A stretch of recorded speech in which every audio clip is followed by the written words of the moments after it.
In 2016, it was estimated that about 200,000 deaths occurred in Ghana, and only a quarter of these deaths were registered, and most of these deaths occurred in the communities. With this, we decided to pilot and understand the extent of this issue in the country. So Greater Accra region was used for the pilot. A third of police stations in the Greater Accra region were sampled for the data collection. Between January to December 2020, and 510 cases were recorded. The distribution shows the normal pattern of death. These deaths required post-mortem, but we realized that these were not done. Also, the result shows that more than half of the dead were not registered, burial permit not issued, but the bodies were released for burial.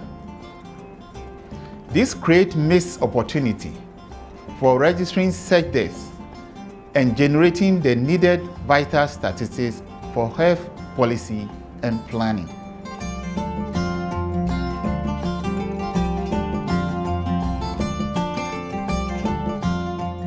This has become necessary that we go on with this upgrade of our administrative data, because the country, remember in 2014, did an assessment of the civil registration and vital statistics system in the country, and the results that came up regarding mortality statistics was not the best at all.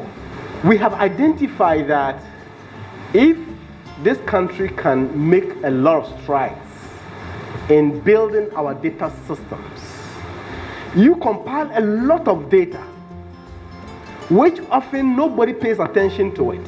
Even you yourself don't know the value of that data, because you're compiling it as part of your policing processes, your policing work. But there is value in that data. As part of the efforts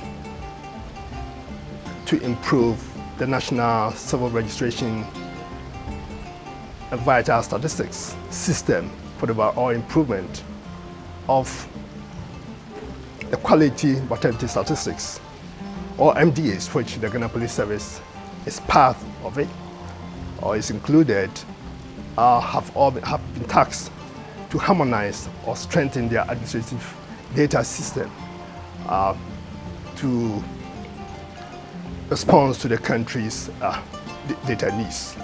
The law says that the death needs to be registered in the districts that it occurs. So, for example, if somebody dies in Kolebu and the death has been registered in Kolebu, but they are going to bury the person in, say, Koforidua, you cannot get a burial permit from Kolebu. You get a burial permit where you are going to bury. So you need to go with the death certificate from Kolebu to Koforidua to now get a burial permit. If you have very good system of tracking births and deaths and migration, we will reduce how much investment we put in doing censuses. Because at any point in time, we know the number of people. Just like the example I gave you about this room. We know the number of people in. So it will reduce the costs of conducting the census. Sometimes when we are doing the post-mortem, you go to the health facility and the bereaved family, when the body is known, they are in trouble and still they are supposed to pay for the post-mortem. Sometimes if they don't have the money, they will leave the body. What we are doing is part of the national rollout. So we are starting with Eastern region. And how we are planning to do this, we are doing the training region by region basis. And these are per the characteristics or the nature of such deaths. These are deaths that should be reported to the police stations once they occur. So the point of data collection in this case is the police station. We realized over the years, at least for the last 5 to 6 years where we've been implementing this project, that data on mortality comes from different sources. and the various institutions collect their data per the legal mandate. But this data is not speaking to any other system. So the different institutions have their data, but it's not being shared across institutions. And so we come up with a situation where we have very low coverage of death registration, and the causes of death data is even much lower. So we are doing less than 10% when it comes to cause of death registration compared to the international standards of 90% and above.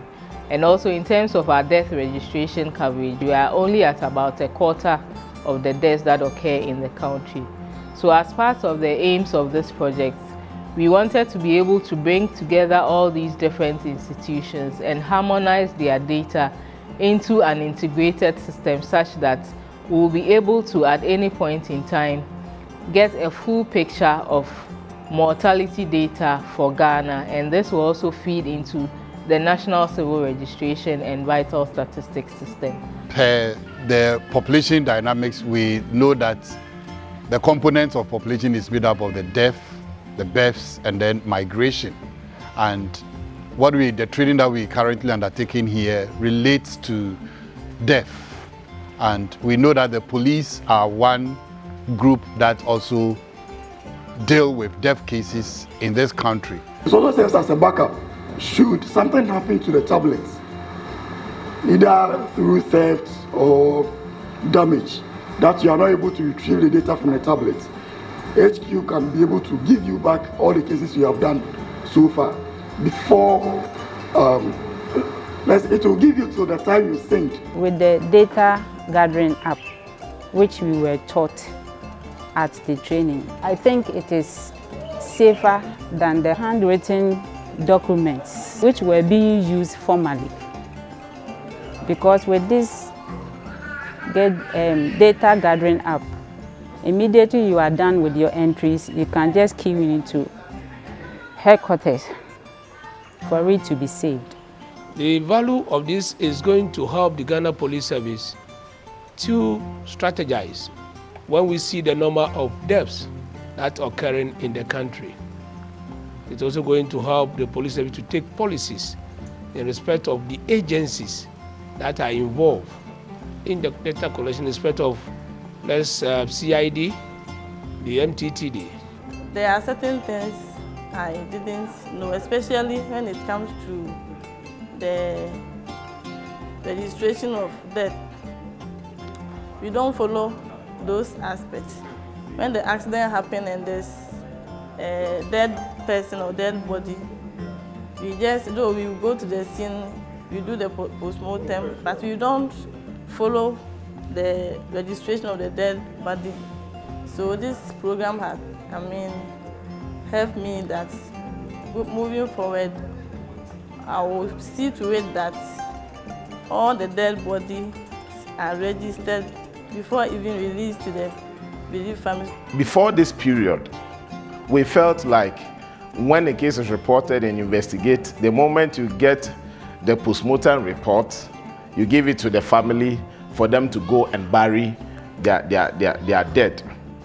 But now I've gotten to understand that because we need to get proper data system about the death, we as investigators must help bereaved families to get the permit to bury the dead. And in doing so, we also help in registering the death and giving proper data on the death in this country. This training seeks to improve our capacity in terms of how we can accurately collect mortality data, especially that has to do with road traffic accidents, violent deaths, and other related issues. And we know this kind of data for some time now has clearly been lacking of, even if it exists as store, not very accurate. And so in partnership with the Ghana Police Service, they are currently training us, and this would enhance our capacity to be able to collect and report accurately on mortality data, especially the road traffic accident, violent deaths, and other related deaths.